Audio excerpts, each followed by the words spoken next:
La CB650R Neo Sports Café a été la première moto Honda à recevoir la nouvelle technologie e-clutch. Mais est-ce que c'est bien? Est-ce que ça vaut le coup? Est-ce que c'est mieux que l'ancienne? Dans cette vidéo, je vais te donner mes premières impressions en pilotant la CB650R avec la technologie e-clutch et te parler aussi de ses caractéristiques techniques. Je vais te parler des nouveautés sur le tableau de bord, des couleurs, du prix, de l'assurance et plus.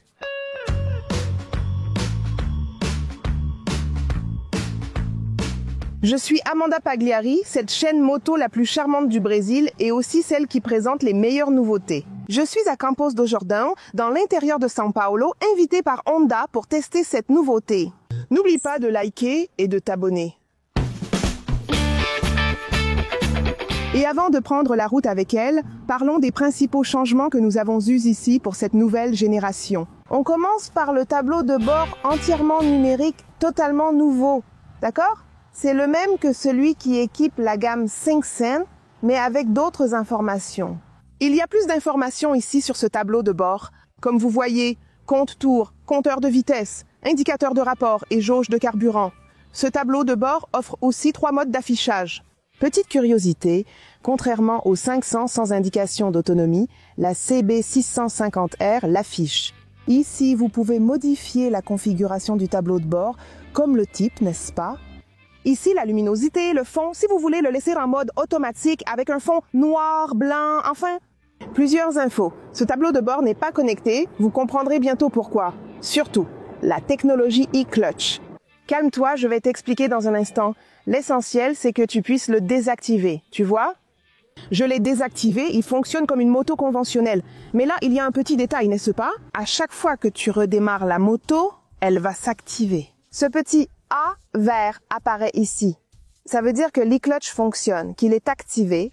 Et si tu veux le désactiver à nouveau, tu viens ici et tu le désactives. Une autre chose sympa, c'est la sensibilité du sélecteur de vitesse. Oui, tu dois changer les vitesses. Calme-toi. Je vais t'expliquer comment fonctionne la nouvelle technologie de Honda. Ici, tu peux augmenter ou réduire les vitesses. Donc, tu peux choisir si tu veux un niveau de sensibilité dur, moyen ou doux, et aussi bien pour monter que pour descendre les vitesses. Tu peux choisir et laisser comme tu veux. Pour accompagner ce nouveau tableau de bord, la poignée gauche a été repensée. Donc tu peux manipuler le tableau de bord ici avec ce bouton. Le contrôle de traction existait déjà avant.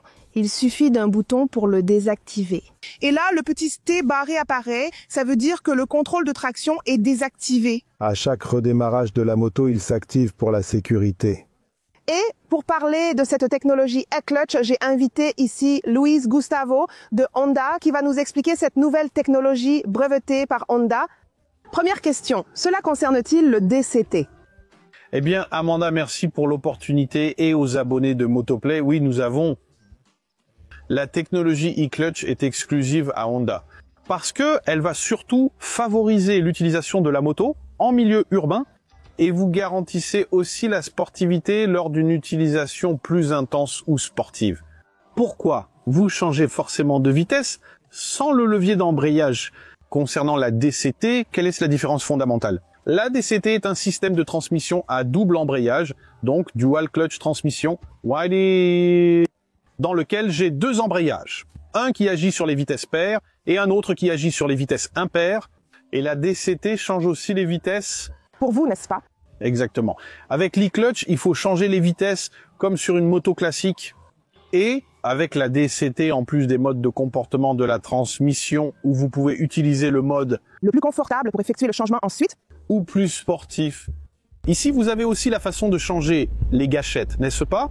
Aussi bien pour monter les rapports que pour rétrograder. Et ici, dans le cas de l'e-clutch, vous rendez le levier d'embrayage inutile, mais tout le système d'embrayage et son électronique fonctionnent normalement, non?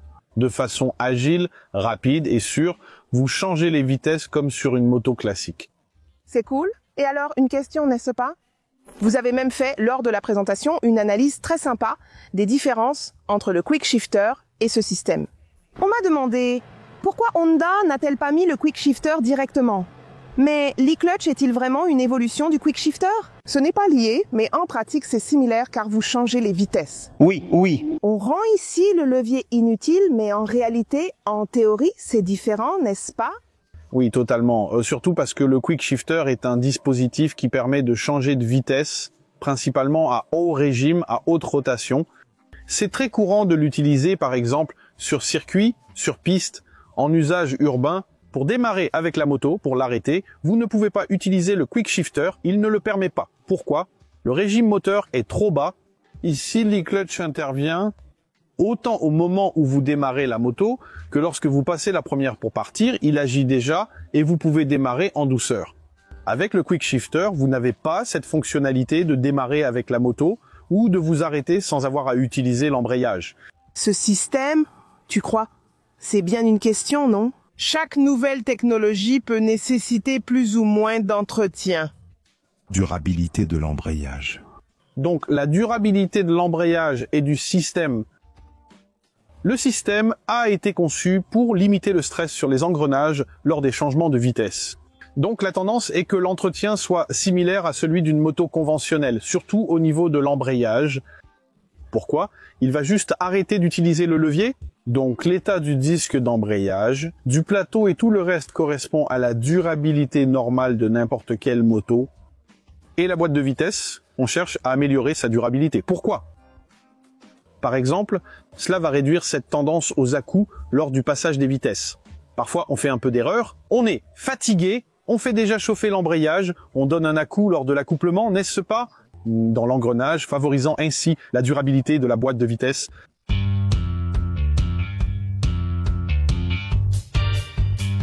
Dans la vidéo de présentation que j'ai faite sur la chaîne, si tu ne l'as pas encore vue, je vais laisser le lien dans la fiche et aussi dans la description. Vas-y, car elle complète celle-ci.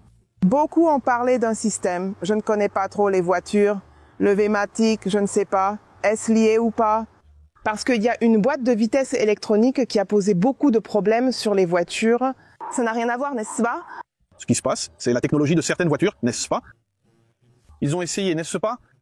Ils ont voulu faire une boîte automatique, mais en fait, c'était une boîte robotisée. Cependant, ils utilisaient uniquement un embrayage, pas un double.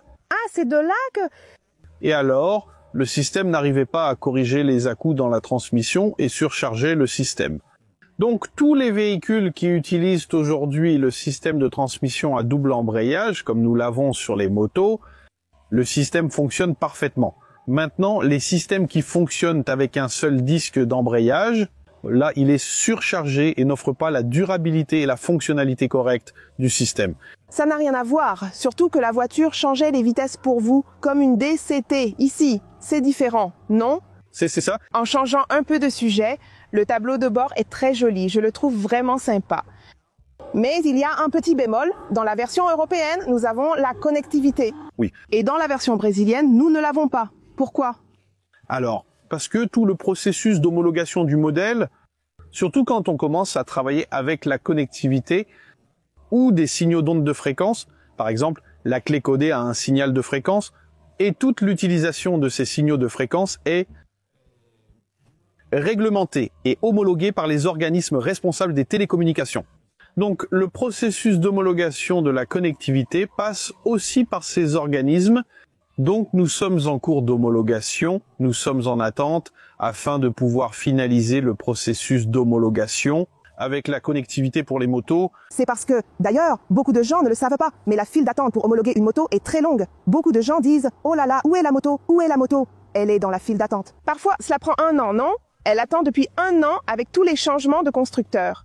Petite info si tu ne le savais pas, c'est homologué même la fameuse connectivité ici avec le tableau de bord. Et alors, la question, est-ce que quand ils homologueront, peut-être l'an prochain ou plus tard, faudra-t-il simplement mettre à jour ou seulement les autres versions?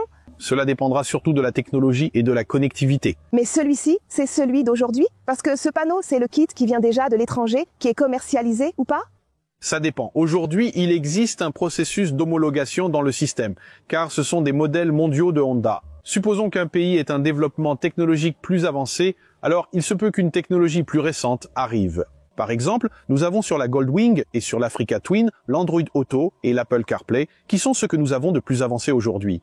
En connectivité, la CB propose 10 000 R et la X Adventure 750, le HSVC, Honda Smartphone Voice Control System. Il fonctionne avec une grande partie des applications Il donne les indications sur le tableau de bord. C'est comme un guidage virage par virage. Exactement. Donc c'est possible. Aujourd'hui, on travaille avec ces technologies. Il se peut que dans 1 an, dans 2 ans, on ait une technologie plus avancée. Théoriquement, il n'est pas forcément nécessaire de modifier le système. En électronique, une simple mise à jour suffit parfois à faire fonctionner le système. On croise les doigts. Merci, d'accord? Merci Amanda, à la prochaine, à bientôt. Le design a également été repensé.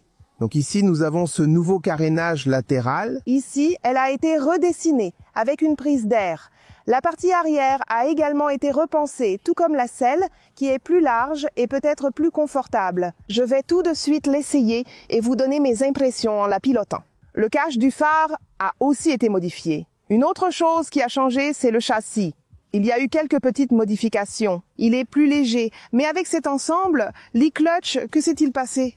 Elle est devenue 5,2 kg plus lourde, malheureusement. Pour accueillir ce nouveau poids et cette configuration, la suspension arrière a été rehaussée de 2 mm et l'avant recalibré. Mais elle reste une Showa avec le système Separate Function Fork, Big Piston séparant dans chaque fourche l'hydraulique et le mécanique. Et, tout comme dans la version précédente, cette génération reste sans réglage, donc nous n'avons pas eu de changement significatif ici. Suspension, fourche télescopique inversée à l'avant.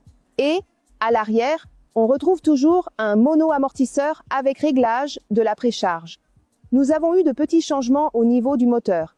Il reste le même que celui de la génération précédente, un 4 cylindres en ligne, très sympa, avec 649 cm3. Cependant, à cause de la norme Promote 5, elle a perdu des chevaux, donc elle a fini par perdre un peu de puissance. Elle délivre 86,7 chevaux à 12 000 Tama et 5,8 kg de couple à 9 500 Tama. De plus, il y a eu un changement dans la cartographie de la livraison du couple et de la puissance. Pour le reste, elle reste identique. Elle avait déjà des phares full LED sur la version précédente, avec des clignotants avant toujours allumés pour signaler le véhicule devant. Qu'il s'agit d'une moto, c'est vraiment sympa, voilà. Ils ont aussi l'annulation automatique des clignotants et le système signal de détresse automatique lors d'un freinage brusque à une certaine vitesse, calculée par l'électronique. Les feux de détresse arrière s'activent automatiquement pour prévenir le véhicule derrière vous. Qu'il y a eu une urgence, qu'il faut faire attention. Elle le fait automatiquement. Aucun changement non plus concernant les freins. On garde le double disque à l'avant et le simple à l'arrière avec des étriers Nissin. Comme la version précédente, cette génération garde l'embrayage assisté à glissement, technologie qui évite le blocage de la roue arrière. Lorsqu'il y a une rétrogradation brutale. Et maintenant que je vous ai tout présenté sur ce lancement, allons rouler.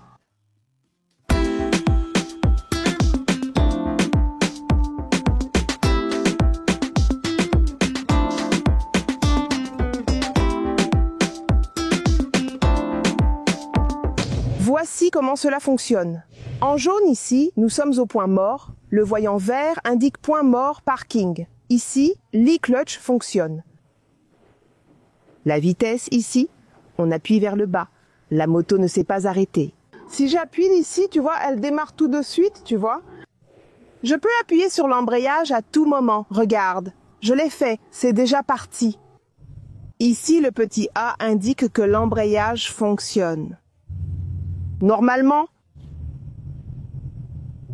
regarde, pour l'utiliser comme une moto classique, garde l'embrayage ici et change les vitesses. Je me suis arrêtée. Regarde. Normalement. Ici, tu changes de vitesse. Là, le mouvement. J'ai bien relâché. Qu'est-ce qui va se passer? Oh, c'est revenu. Ici, il faut allumer le petit A, n'est-ce pas? J'ai rétrogradé sans embrayer, je me suis arrêtée en première. Regarde, la moto ne s'est pas arrêtée, d'accord? Parce que le petit A est activé. N'étant pas habituée au quick shift, ma moto en a un, tu sais? Mais je finis par ne pas l'utiliser parce que la plupart des motos n'en ont pas. Donc, mon cerveau a déjà associé le fait d'embrayer et de faire le changement de vitesse à ce moment-là.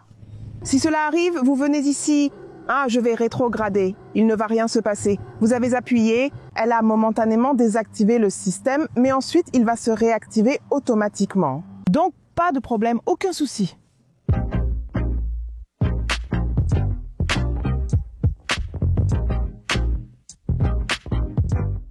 La pédale est vraiment souple, en mode souple, n'est-ce pas? J'ai laissé la sensibilité là, aussi bien vers le haut que vers le bas. Et ça passe comme du beurre, surtout vers le haut.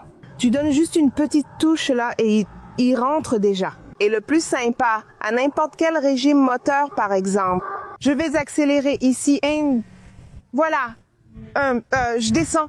Ne faites pas ça, d'accord?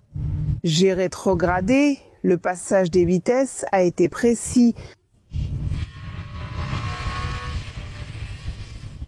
Sinon, les amis, c'est la même moto. Je ne sais pas, les mêmes 4 cylindres qu'on connaît déjà sur la CB650R. C'est le même châssis, la même mécanique. Peu de changements, donc on peut dire que c'est la même moto, juste avec plus de technologie. 4 cylindres, c'est agréable, non?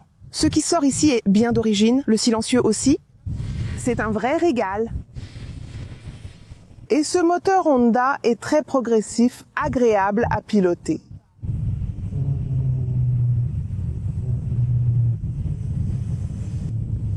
Il n'y a pas de mode de conduite.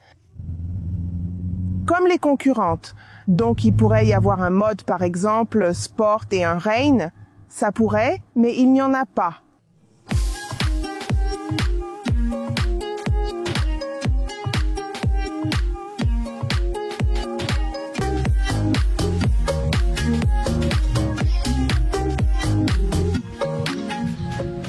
Donc, pour la personne qui débute dans le monde des grosses cylindrées, les super sportives, les roadsters les plus puissants, cette moto peut être une bonne option d'entrée dans cet univers, puisqu'elle est une moto amusante.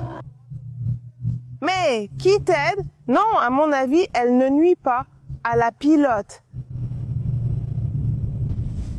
Vitesse maximale de la CB650, quelle est-elle? Selon Honda, ils ont fait la mesure à l'Institut Mahwah. 194 km/h affiché. Ça, c'est l'affichage, son tableau de bord. Nous parlons de la vitesse réelle mesurée par système de positionnement global. Oui, mais selon Honda, il n'y a pas vraiment de... Et puis, il se peut que sur une route, une ligne droite infinie, où tu puisses dépasser les 194 km/h réels, système de positionnement global, d'accord? En plus, il y a d'autres infos, de 0 à 100 consommation. Je vais laisser ça à l'écran pour que vous puissiez voir ces chiffres que Honda a mesurés et nous a communiqués.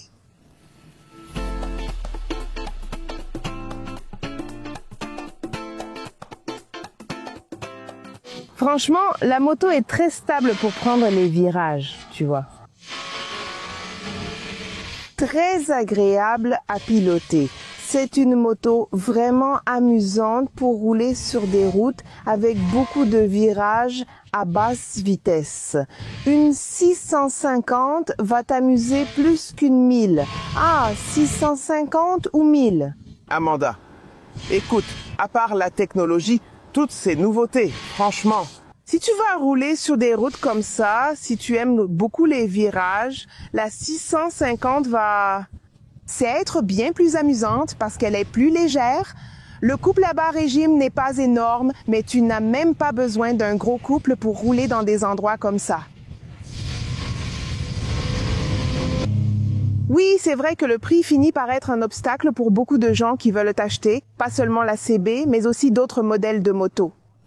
Mais, écoute, ne pars pas, parce que dans un instant, je vais te dire comment tu peux acheter ta CB650R 2026 sans intérêt, sans acompte, avec une mensualité d'environ 500 et quelques, dans une condition exclusive pour mes abonnés, d'accord?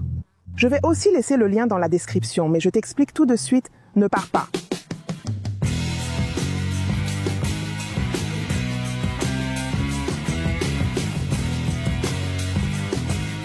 Rappelez-vous les amis, ceci n'est qu'une vidéo de premières impressions. Il y aura une vidéo d'évaluation selon le standard Motoplay avec les points positifs et négatifs. Alors, abonnez-vous déjà à la chaîne. Activez la cloche pour être informé en tout premier dès que cette vidéo sortira. D'accord? Eh bien, ici, ce sont les premières impressions, à l'invitation de Honda.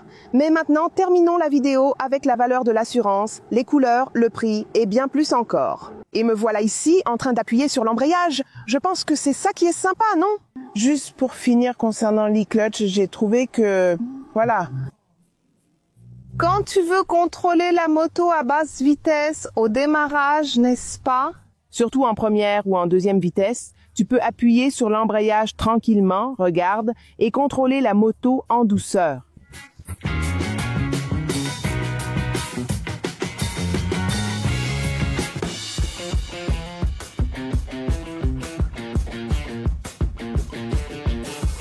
Et qu'est-ce que j'ai pensé de ce lancement? Bon, je vais commencer par les points à améliorer. Malheureusement, elle n'a pas de prise 12 volts, USB ou USB-C. À ce prix, tout de même. Vu la taille de cette moto, elle devrait en avoir. Si on considère que même la CG Titan a une prise, elle devrait en proposer une aussi. Et la connectivité sur le tableau de bord comme sur la version européenne. Là, je pense que ces éléments manquent quand ils seront peut-être ajoutés plus tard. Maintenant, en parlant spécifiquement de cette nouvelle technologie, e-clutch, à mon avis, elle est venue pour ajouter quelque chose de positif. Et le motard pur et dur, qui a l'habitude de changer de vitesse et n'utilise même pas de quick shifter, ne remarquera aucune différence. La personne peut continuer à appuyer sur l'embrayage, tu vois, à changer les vitesses. Il n'y aura aucun problème. Donc c'est une technologie qui est là pour aider. Et contrairement à la DCT, à ces modes automatisés où elle change pour toi, ici non, tu as le contrôle total. Et le bon côté, c'est qu'elle ne cale pas, n'est-ce pas? Que ce soit parce que au quotidien, là, tu es dans les embouteillages. Qui n'a jamais calé au feu rouge en voulant démarrer? Même les débutants un peu inquiets? Je pense qu'elle combine le meilleur des deux mondes, plus de technologie et d'accessibilité. Et bien sûr, sans perdre ce côté authentique où c'est vous qui gardez le contrôle de la moto. Je pense que je préfère ce système à l'automatisé. C'est mon avis. Mais si vous faites un essai ou si vous en avez une, n'est-ce pas? Avec cette technologie e-clutch, écrivez ici dans les commentaires car je veux connaître votre avis. Est-ce que d'autres motos de Honda vont adopter cette technologie ou même la concurrence va-t-elle aussi suivre cet héritage? Écrivez ici en bas. Et voici mes premières impressions en pilotant la toute nouvelle CB650R e-clutch. Bien sûr, il y aura une vidéo d'évaluation très complète au standard Motoplay avec les points positifs et négatifs. En mesurant la consommation en ville sur la route, cette évaluation complète que vous savez que je fais ici sur la chaîne. Abonnez-vous dès maintenant. Dès que je récupère la Honda et passe environ 7 jours avec, vous verrez tout en avant-première. Mais il faut activer la cloche de notification. Et elle est disponible en 3 couleurs avec un prix public conseillé à partir de 58 270 réals.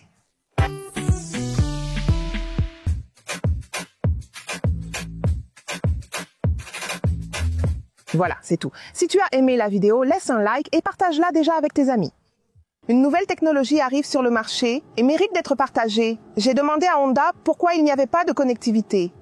Ça mérite ton like, alors clique juste ici en bas, partage, laisse un like et, bien sûr, abonne-toi à la chaîne. Si tu n'es pas encore abonné, ici en haut, il y a une super vidéo pour toi et ici en bas, une autre. À la prochaine, bisous motards.